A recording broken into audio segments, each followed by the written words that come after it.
어느 고요한 저녁 부처님께서 한 정원을 거닐고 계셨습니다. 정원 한쪽에서 한 제자가 작은 개 한 마리를 안고 울고 있었습니다. 부처님께서 조용히 다가가 물으셨습니다. 무엇이 그대의 마음을 이토록 괴롭게 하는가? 제자가 눈물을 닦으며 대답했습니다. 세존이시여, 제가 키우던 이 작은 생명이 갑자기 병들었습니다. 사람들은 말합니다. 이 아이가 제 대신 불운을 짊어진 것이라고요. 부처님께서 잠시 침묵하시다가 부드럽게 말씀하셨습니다. 그대의 마음속 자비가 이미 그 답을 알고 있구나. 연못가에는 연꽃 한 송이가 피어 있었습니다. 부처님께서 그 연꽃을 가리키며 말씀하셨습니다. 저 연꽃을 보아라. 진흙 속에서 피어나지만 진흙이 연꽃의 불운을 대신 짊어진 것이 아니다.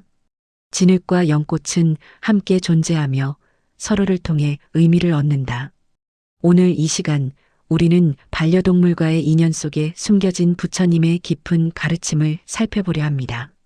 작은 생명이 우리에게 건네는 무언의 자비, 함께 나누는 업보의 의미, 아픔을 통해 배우는 진정한 동행의 가치, 무조건적 사랑이 주는 깨달음, 생명의 무게와 책임, 이별을 통해 깨닫는 무상, 그리고 모든 생명을 향한 보살의 마음까지 지금부터 함께 그 깊은 울림 속으로 들어가 보겠습니다.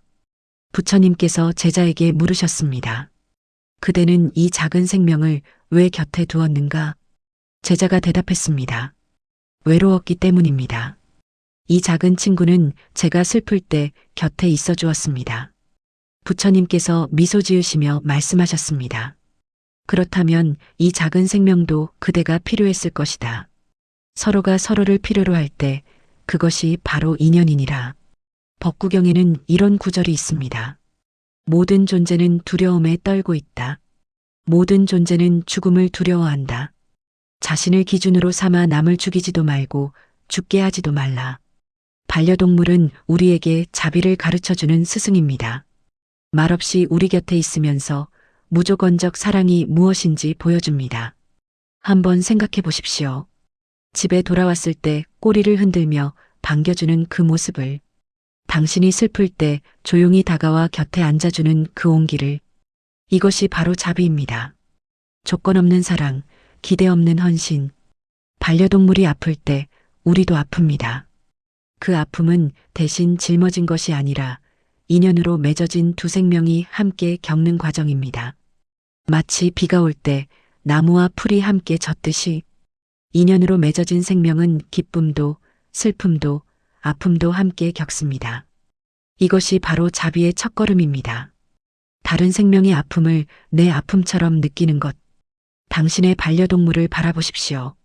그 작은 눈동자 속에 담긴 순수한 사랑을. 그것이 바로 부처님께서 말씀하신 자비의 실천입니다. 제자가 부처님께 여쭈었습니다. 세존이시여, 사람들은 반려동물이 주인의 업보를 대신 받는다고 합니다.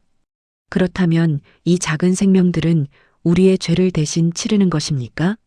부처님께서 고개를 저으시며 말씀하셨습니다. 아니다. 업보는 대신 받을 수 없는 것이니라. 다만 인연으로 맺어진 존재들은 서로의 업에 영향을 주고받을 뿐이다. 법구경 127개에는 이런 말씀이 있습니다. 하늘에도 바다 한가운데도 산속 동굴에도 악업의 과보를 피할 곳은 없다. 업보는 피할 수 없고 대신 받을 수도 없습니다. 하지만 인연으로 맺어진 존재는 서로에게 영향을 줍니다. 당신이 화를 내면 반려동물도 그 감정을 느낍니다.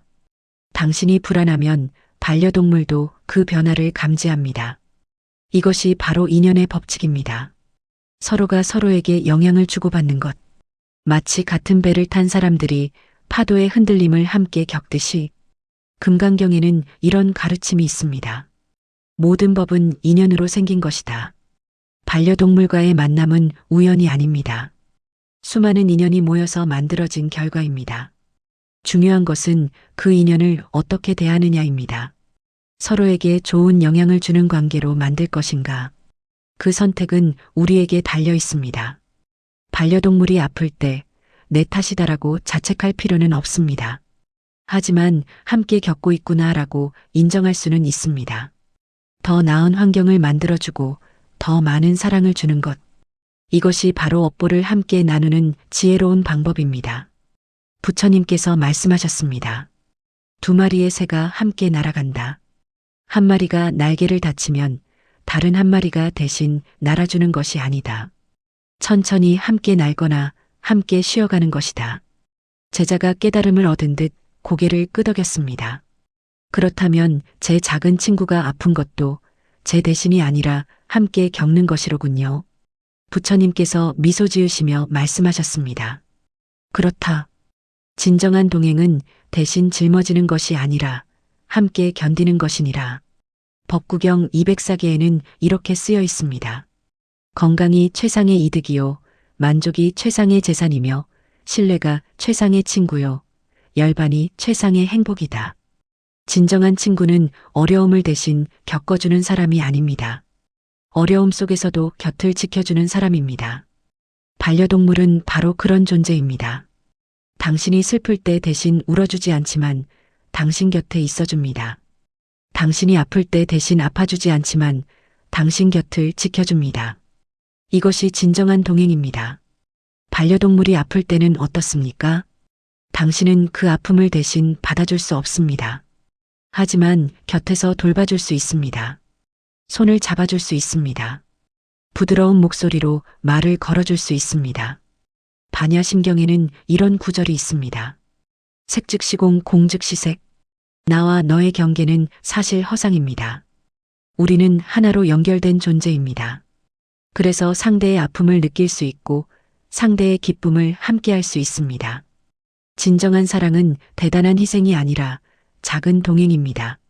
매일 밥을 주고 산책을 하고 함께 시간을 보내는 것. 이런 작은 동행들이 모여서 큰 사랑이 됩니다. 부처님께서 제자에게 물으셨습니다. 그대는 이 작은 생명을 사랑하는가?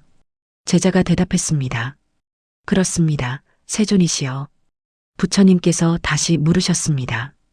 그렇다면 이 작은 생명은 무엇 때문에 그대를 사랑하는가? 제자가 잠시 생각하다가 말했습니다. 모르겠습니다. 부처님께서 말씀하셨습니다. 이 작은 생명은 아무런 이유 없이 그대를 사랑한다. 그것이 바로 진정한 사랑의 모습이니라. 우리 인간의 사랑에는 종종 조건이 붙습니다. 하지만 반려동물의 사랑은 다릅니다. 조건이 없습니다. 법화경에는 이런 가르침이 있습니다. 모든 중생을 자식처럼 사랑하라. 반려동물의 사랑이 바로 그렇습니다. 당신이 부자든 가난하든, 당신이 성공했든 실패했든, 반려동물은 당신을 똑같이 사랑합니다. 한번 떠올려 보십시오. 당신이 실직했을 때, 당신이 시험에 떨어졌을 때, 사람들은 떠나갔을지 모릅니다. 하지만 당신의 반려동물은 여전히 당신을 반겼습니다. 이것이 바로 무조건적 사랑입니다. 금강경에는 이런 말씀이 있습니다. 마땅히 머무는 바 없이 마음을 내라. 무조건적 사랑이란 바로 이것입니다. 조건에 머무르지 않고 기대에 머무르지 않고 순수하게 사랑하는 것. 우리는 반려동물에게서 이것을 배울 수 있습니다. 조건 없이 사랑하는 법을, 기대 없이 주는 법을. 당신의 반려동물을 바라보십시오. 그 눈빛에는 어떤 계산도 없습니다. 그저 당신을 사랑합니다. 당신이 존재한다는 이유만으로. 부처님께서 제자에게 말씀하셨습니다. 생명을 돌본다는 것은 큰 책임이다. 하지만 그 책임을 짐으로 여기지 말고 자비의 실천으로 여겨라. 반려동물을 키운다는 것은 큰 책임입니다. 매일 밥을 챙겨야 하고 산책을 시켜야 하고 건강을 돌봐야 합니다. 법구경 62개에는 이렇게 쓰여 있습니다. 내게는 아들이 있다. 내게는 재산이 있다 하고 어리석은 자는 괴로워한다. 자기 자신도 자기 것이 아닌데 어찌 아들이 자기 것이며 재산이 자기 것이겠는가? 우리는 누구도 완전히 소유할 수 없습니다. 하지만 그렇다고 해서 책임을 져버려서는 안 됩니다. 소유할 수 없어도 돌볼 수는 있습니다. 반려동물에 대한 책임도 마찬가지입니다. 우리는 그들의 생명을 완전히 통제할 수 없습니다. 하지만 그 순간까지 최선을 다해 돌볼 수 있습니다. 반야심경에는 이런 구절이 있습니다. 무소득 보리살타. 진정한 자비는 대가를 바라지 않는 것입니다. 반려동물을 돌보면서 무언가를 얻으려고 하지 않는 것. 그저 돌보는 것 자체가 목적인 것.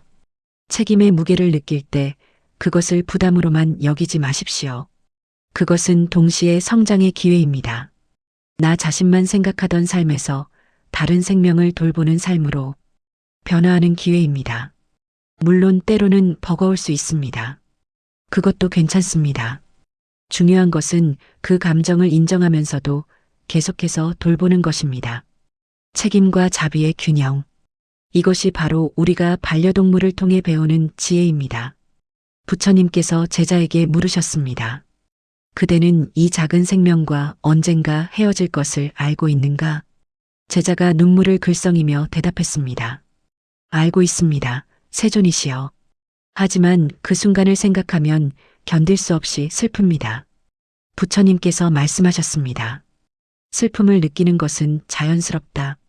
하지만 그 슬픔 속에서도 진리를 볼 수 있다면 그것이 진정한 깨달음이니라. 모든 만남에는 이별이 있습니다. 법구경 148개에는 이렇게 쓰여 있습니다. 이 몸은 낡아 병들었으니 연약한 거품 덩어리와도 같다. 병든 몸덩어리가 부서지니 삶은 진실로 죽음에서 끝난다. 모든 것은 무상합니다. 변하지 않는 것은 없습니다. 금강경에는 이런 가르침이 있습니다. 모든 유의법은 꿈과 같고 헛개비 같으며 물거품 같고 그림자 같으며 이슬 같고 또한 번개 같으니 마땅히 이와 같이 관찰할지니라. 모든 것은 잠시 나타났다 사라지는 것입니다. 하지만 그렇다고 해서 무의미한 것은 아닙니다. 반려동물과의 시간도 마찬가지입니다. 짧을 수 있지만 그 의미는 영원합니다. 함께한 모든 순간이 우리를 변화시켰고 그들의 사랑이 우리를 성장시켰고 그 기억은 우리 마음속에 영원히 남을 것입니다. 이별을 두려워하지 마십시오. 이별은 끝이 아니라 변화입니다. 형태는 사라지지만 영향은 남습니다. 육체는 떠나지만 사랑은 계속됩니다. 무상을 받아들이는 것. 이것이 고통으로부터 자유로워지는 길입니다. 당신의 반려동물과 함께하는 지금 이 순간을 소중히 여기십시오. 언젠가는 헤어질 것을 알기에 지금이 더욱 소중합니다. 부처님께서 제자에게 말씀하셨습니다. 그대는 이 작은 생명을 사랑한다고 했다. 그렇다면 이제 그 사랑을 더 넓혀 보아라. 모든 생명에게로. 반려동물과의 인연은 시작일 뿐입니다. 그들을 통해 배운 자비를 더 넓은 세상으로 확장하는 것. 이것이 진정한 보살의 길입니다. 법화경에는 이런 가르침이 있습니다. 중생을 제도하되 제도할 중생이 없다. 자비는 자연스러운 것이어야 합니다. 특별한 공덕을 쌓으려는 것이 아니라 그저 당연한 일을 하는 것. 반려동물을 돌보면서 우리는 이것을 배웁니다. 이제 그 마음을 확장해 보십시오. 당신의 반려동물뿐만 아니라 길에서 마주치는 모든 동물에게, 더 나아가 모든 생명에게 같은 자비의 마음을 가져보십시오.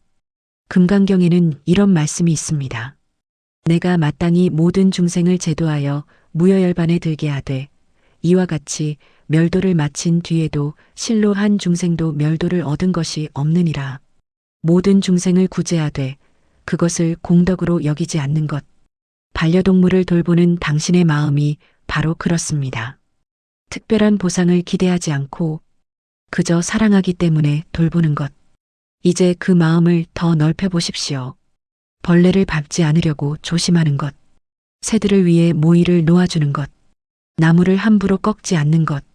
이런 작은 실천들이 모여서 보살의 마음이 됩니다. 반야심경에는 이렇게 쓰여 있습니다. 아제 아제 바라아제 바라승아제 모지 사바아. 가자 가자 저 언덕으로 가자. 함께 저 언덕으로 가자. 반려동물과의 인연도 마찬가지입니다. 그들과 함께 성장하고 함께 깨달음을 향해 가는 것. 당신의 반려동물이 당신에게 준 사랑을 기억하십시오. 그리고 그 사랑을 다른 생명에게도 나누어 주십시오. 부처님께서 제자의 어깨에 손을 얹으시며 말씀하셨습니다. 이제 그대는 알았는가? 이 작은 생명이 그대에게 준 것이 무엇인지를. 제자가 눈물을 글썽이며 대답했습니다. 알았습니다. 세존이시여. 이 작은 친구는 제게 자비를 가르쳐 주었습니다.